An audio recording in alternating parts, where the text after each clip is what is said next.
En este video lo que voy a hacer es mostrar un criterio que existe para determinar cuando un número es primo o no.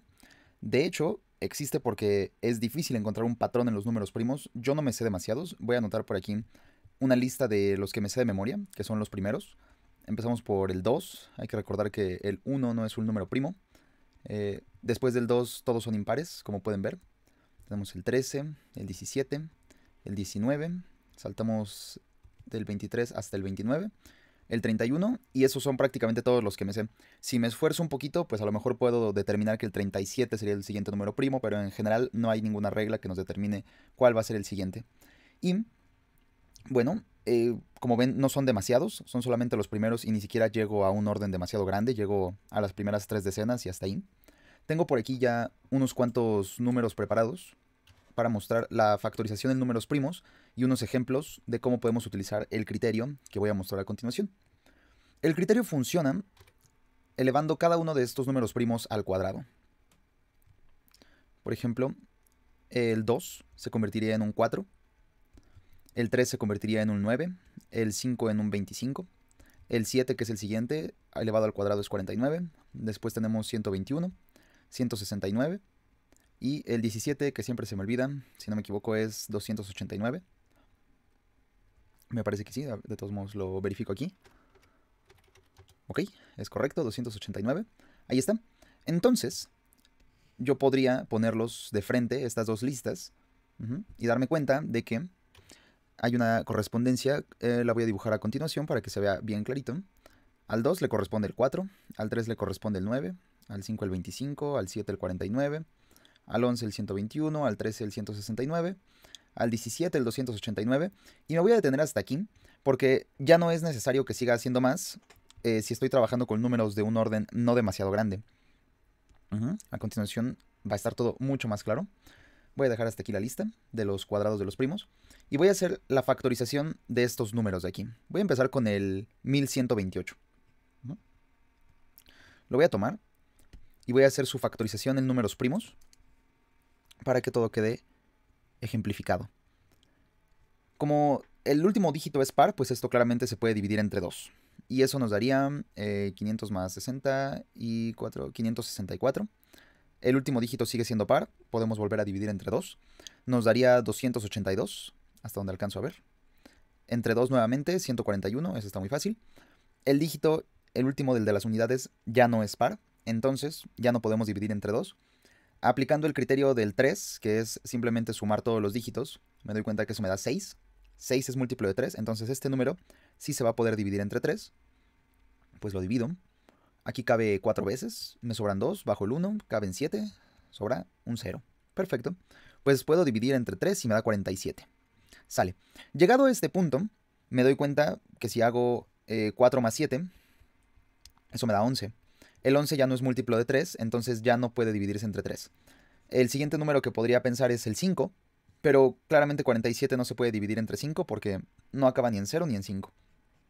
Podría pensar en el criterio del 11, pero aquí voy a mostrar por primera vez cómo voy a utilizar el criterio de estos números primos que estaba utilizando aquí, que esto es lo que voy a explicar hoy.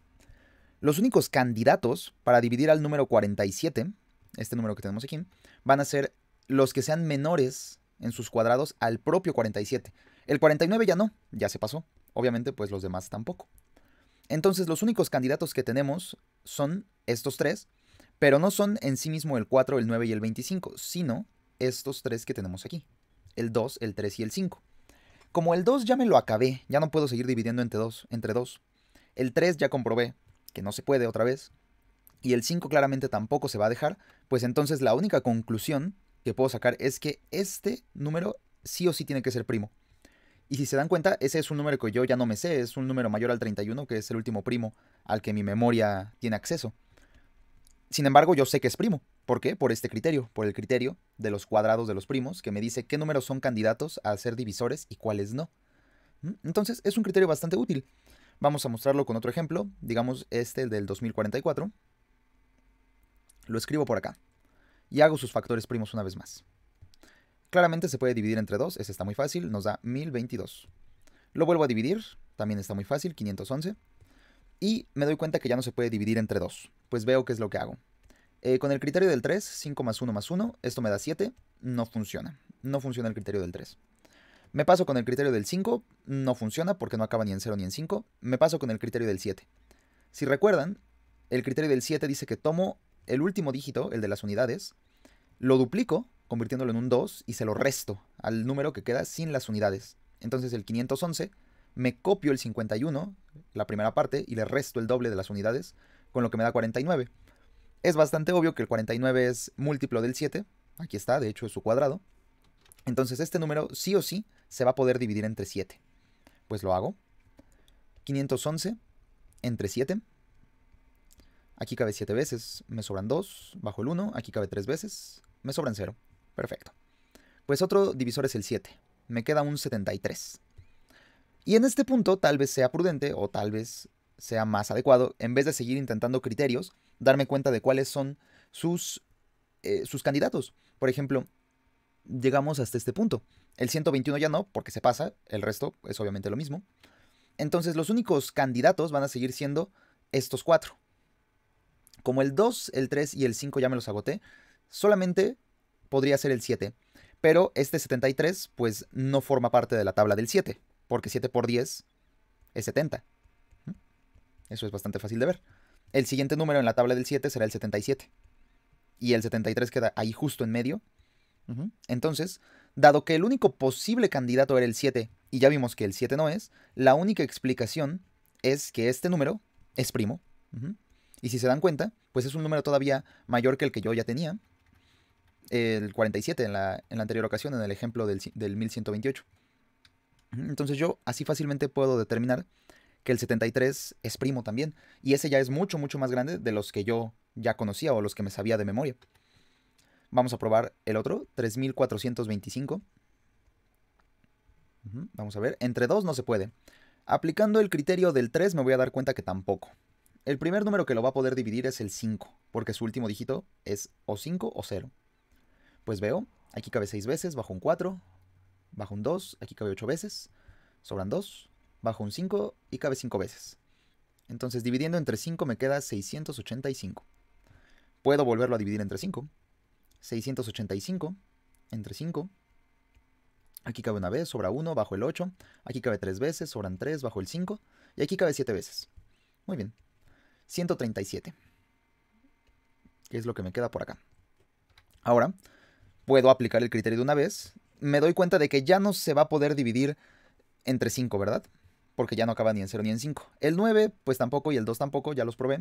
Si voy en este punto es porque estos dos ya los descarté. Vamos a ver qué pasa entonces. Pueden ser únicamente estos dos, ¿verdad? El 169 ya no, ya se pasó, ya es más grande que 137. Entonces, si no se puede dividir ni entre 7 ni entre 11, ni siquiera me molesto en volverlo a intentar, ya sé que este número es primo. Aplico el criterio del 7, que es restando el doble de las unidades. Esto me va a dar menos 1. No importa el signo, lo único que importa es el número. Yo sé que 1 no es múltiplo de 7, entonces no me funciona. Aplicando el criterio del 11, que si recuerdan es sumar las cantidades o las cifras que están en las posiciones pares y restar las posiciones impares, esto me va a dar 5. 5 no es múltiplo de 11, entonces tampoco funciona. Como solamente teníamos esos dos candidatos, pues entonces el 137 sí o sí tiene que ser primo. Ahí está, ya tenemos 1, 2, 3 números primos, de los cuales hemos garantizado gracias a este criterio que sí son primos, sin que tenga que saberme toda la lista gigantesca de números primos que hay por delante del 31. Está bastante útil. Y vamos a hacer un último ejemplo ya nada más para que esto quede bien claro. Voy ahora a tomar el 4251. Vamos a ver, con el criterio del 3. 4 más 2 más 5 más 1. Eso me da 12. Puedo estar seguro de que el 12 es parte de la tabla del 3. Es un número muy pequeño. Si de todos modos me siento escéptico, hago otra vez el criterio 1 más 2 y me da 3. Más obvio que es múltiplo de 3 ya no puede ser. Entonces, pues hago la división sin ningún problema. Voy a quitar estos números de aquí abajo. 4251, con toda seguridad lo puedo dividir entre 3. Aquí cabe 1, sobra 1. Bajo el 2, cabe 4, no sobra nada. Bajo el 5, cabe 1, sobran 2. Bajo el 1 y caben 7. Entonces me queda 1417. Si le aplico otra vez el criterio del 3, 1 más 4 me da 5, más 1 me da 6, y el 7, no, ya no va a funcionar el criterio del 3. Entonces descartamos el 2 porque no acaba en par, descartamos el del 3. Como no acaba en 0 ni en 5, descartamos el 5. Puedo probar el del 7, que sería 141 menos 14. Como a mí me hace un poquito bola estas restas de llevar, pues lo hago un poquito en mi mente por trozos. Sé que es 131 menos 4. Ajá, le quité 10 a cada uno. Y luego quito 4 y eso me da 127. Como el 127 no estoy seguro, le vuelvo a aplicar el criterio del 7. Esto me da menos 2. El 2 claramente no es criterio, perdón, no es múltiplo del 7. Entonces, el 7 queda descartado también. El 7 no es. Criterio del 11. Bueno, pues a ver, 1 más 1, posiciones pares, menos 4 más 7. Esos son 2 menos 11, lo que es menos 9. No importa el signo, solo importa el número. El 9 no es múltiplo de 11, entonces el 11 tampoco va a ser. Y bueno, ¿existe un criterio del 13? Sí, sí existe. Lo pueden comprobar por su cuenta. Aquí, para no eternizarme, les adelanto que sí se puede dividir entre 13. Lo muestro aquí. Cabe una vez aquí, sobra 1. Después bajo el 1. No cabe ninguna vez en el 11, por lo que bajo el 7. Y para estar seguro, más o menos tanteo que es 13 por 9. ¿Por qué por 9? Porque 9 por 3 es 27, acaba en 7. Solamente me importa en qué acaba el último dígito. Por ejemplo, no hago 13 por 8, porque 8 por 3 es 24, significa que acabaría en 4. Claramente no va a funcionar. El único número que al multiplicarse por 3 me da 7 en las unidades es el 9. Entonces lo pruebo, 7, como esperaba, llevo un 2, 9 por 1, 9, más 2 que llevaba, 117. O sea que aquí va un 9. ¿Sale? Pues ahí está. 1417 se puede dividir entre 13 y me da 109. Ahí está. Y llegado a este punto, me doy cuenta de lo siguiente, que es bastante útil. Los únicos números que podrían ser candidatos a dividir al 109 serían los que están del 49 hacia atrás. El 121 ya no, puesto que ya es más grande, pero como cada uno de estos candidatos previamente ya los había descartado, pues ni siquiera me molesto. El 109, la conclusión a la que me lleva el criterio es que sí o sí tiene que ser primo. Yo espero que con este video quede mucho más claro cómo funciona el criterio de los cuadrados de los números primos. Es bastante útil para números primos de entre 3 y 4 cifras, principalmente los de 3 cifras, porque tenemos que sabernos los cuadrados hasta aquí. Pero solamente con saber eso ya es bastante útil y podemos ahorrar mucho tiempo de nuestra vida.